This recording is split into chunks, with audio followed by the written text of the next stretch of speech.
La llamada de Cthulhu.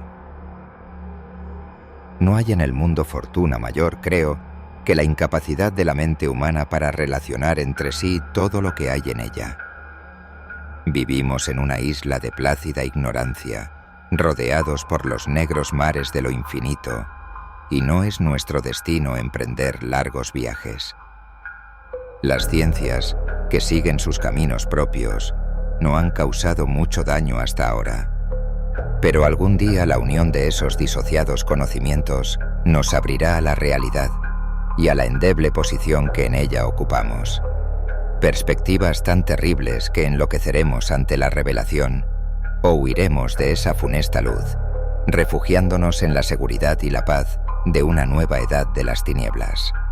Mi primera aproximación a este enigma ocurrió en el invierno de 1926-1927, tras el fallecimiento de mi tío abuelo, George Gamel Angel, un eminente profesor de lenguas semíticas de la Universidad de Brown. Su muerte, a los 92 años, fue peculiar. Se le atribuyó a un fallo cardíaco tras un empellón de un marinero negro al regresar de Newport. Como su heredero y albacea, me encargué de sus papeles. Entre ellos, una caja sellada contenía un enigmático bajorrelieve de arcilla y notas manuscritas, junto con recortes de periódicos. El bajorrelieve, de origen moderno, mostraba dibujos que parecían una escritura prehistórica y una figura monstruosa que evocaba a la vez un pulpo, un dragón y una caricatura humana, con cabeza pulposa, tentáculos, cuerpo escamoso, alas rudimentarias y una arquitectura ciclópea de fondo. Las notas del profesor se encabezaban con El culto de Cthulhu y se dividían en dos secciones: 1925, Sueño y obra onírica de H. A. Wilcox, Thomas Street 7, Providence, y Informe del inspector John R. Legras, Bienville Street 121, Nueva Orleans, a la Sociedad Americana de Arqueología, 1928, notas del mismo y del profesor Webb. Otros apuntes incluían relatos de sueños curiosos de diferentes personas y citas de textos teosóficos, además de recortes sobre casos de enajenación mental y crisis de demencia colectiva en la primavera de 1925. La primera parte del manuscrito detallaba la visita, el 1 de marzo de 1925, de un joven escultor, Henry Anthony Wilcox, a mi tío. Wilcox, un estudiante excéntrico de la Escuela de Bellas Artes de Rhode Island, había acudido con el bajorrelieve a un fresco. Es nueva, la hice anoche mientras soñaba con extrañas ciudades. Y los sueños son más viejos que la cavilosa Tiro, la contemplativa Esfinge, o Babilonia guarnecida de jardines. Relató cómo, tras un temblor de tierra, había soñado con ciudades ciclópeas de monolitos ominosos y una voz subterránea que pronunciaba Cthulhu Ftagn. Esta revelación excitó al profesor Angel, quien interrogó a Wilcox con minuciosa intensidad. Wilcox continuó visitando al profesor a diario, describiendo visiones de construcciones ciclópeas y una inteligencia subterránea que clamaba Cthulhu y Errelie. El 23 de marzo, Wilcox sufrió una fiebre misteriosa que lo llevó al delirio, repitiendo sus sueños y hablando de una criatura gigantesca. El 2 de abril se recuperó súbitamente, sin recordar nada de lo sucedido desde el 22 de marzo. El profesor dejó de anotar sus sueños al desaparecer las visiones. Las notas del profesor incluían una vasta encuesta de sueños de otras personas en el mismo periodo. Aunque la sal de la tierra de Nueva Inglaterra y los hombres de ciencia mostraron resultados negativos o vagos, los artistas y poetas narraron historias perturbadoras. Muchos de ellos tuvieron sueños similares a los de Wilcox entre el 28 de febrero y el 2 de abril, con algunos confesando terror ante una criatura gigantesca. Un arquitecto, inclinado al ocultismo, enloqueció la noche en que Wilcox fue trasladado a casa de sus padres, y murió meses después, clamando por salvación de un habitante infernal. La segunda parte del manuscrito, el informe del inspector Legras, reveló el motivo del interés del profesor Angel por los sueños de Wilcox. 17 años antes, en 1908, durante un congreso de la Sociedad Americana de Arqueología en San Luis, el inspector John R. Legras había presentado una estatuilla misteriosa que representaba un monstruo antropoide con cabeza de pulpo, cuerpo escamoso, garras y alas. La figura, de piedra desconocida y de una antigüedad abismal, impresionó profundamente a los científicos. La estatua era idéntica a la que Wilcox había esculpido. Legras relató su descubrimiento de esta imagen en 1907. La policía de Nueva Orleans había recibido un llamado de auxilio de colonos aterrorizados por un culto vudú más terrible de lo conocido, con desapariciones y ritos sangrientos en los pantanos del sur. Cuando la policía llegó al lugar de la orgía, oyeron cantos horribles que incluían la melopea. Fanglui, Moglwonaf, Cthulhu, Relie, Bugahnagl, Fastang. Asaltaron la horda, capturando a 47 prisioneros y recuperando un monolito con la imagen. Los prisioneros, mestizos de baja ralea, mayormente marineros, negros y mulatos de Cabo Verde, eran mentalmente débiles. La policía obtuvo información de un anciano mestizo llamado Castro. En ciclos muy lejanos, otros seres habían gobernado la Tierra. Sus vestigios podían encontrarse aún, le habían dicho a Castro los inmortales de China, en unas piedras ciclópeas de algunas islas del Pacífico. Habían muerto muchísimo antes de la aparición del hombre, pero había artes que podrían revivirlos cuando los astros volvieran a ocupar su justa posición en los cielos de la eternidad.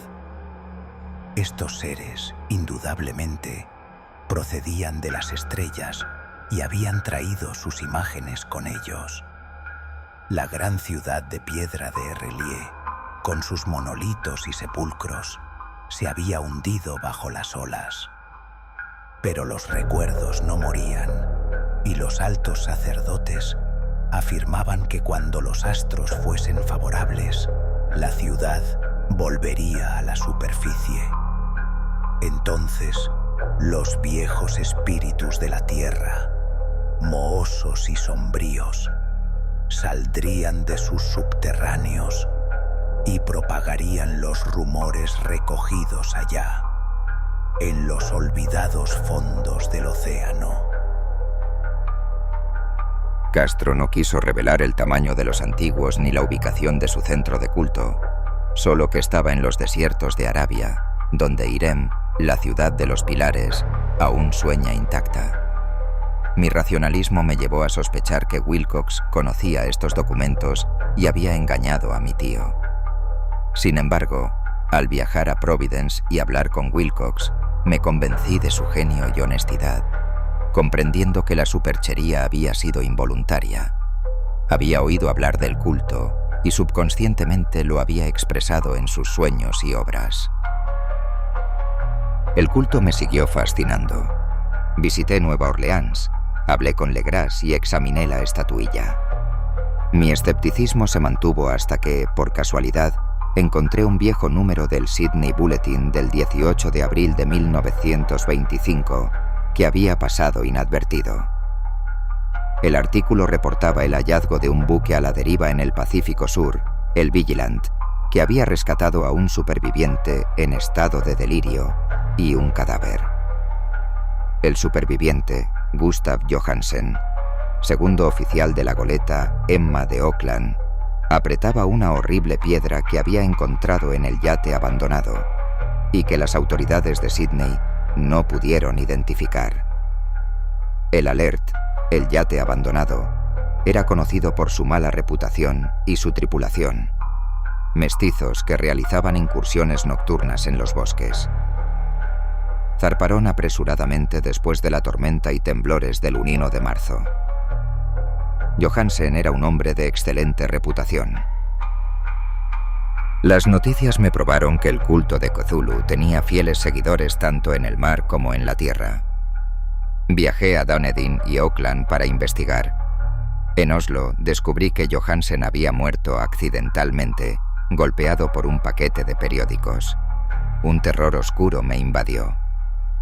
Convencí a su viuda para que me entregara su manuscrito, un diario de mar que leí en el barco de vuelta a Londres. El diario de Johansen, simple y desordenado, describía el encuentro de su goleta, el Emma, con el Alert. Tras una tormenta, avistaron el yate. A bordo, encontraron una horrible imagen idéntica a la que Legras había mostrado. Los hombres de Johansen intentaron apoderarse del Alert, pero su tripulación se defendió ferozmente. La lucha terminó con la muerte de los ocupantes del Alert y gran parte de la tripulación de Johansen. Luego de la tormenta, su brújula enloqueció, y en el horizonte vieron algo que no parecía pertenecer a este mundo. Creo que emergió de las aguas solo la cima de la ciudadela, coronada por un enorme monolito, donde yace el gran Cthulhu. Cuando imagino el tamaño de todo lo que puede esconder el fondo del océano, siento deseos de morir sin esperar ya más. Lo que Johansen y sus hombres vieron fue una isla. Pero no era una isla cualquiera. Sus formas no eran las de la Tierra, sino el contorno de una vasta ciudad ciclópea, con una geometría aberrante y antinatural.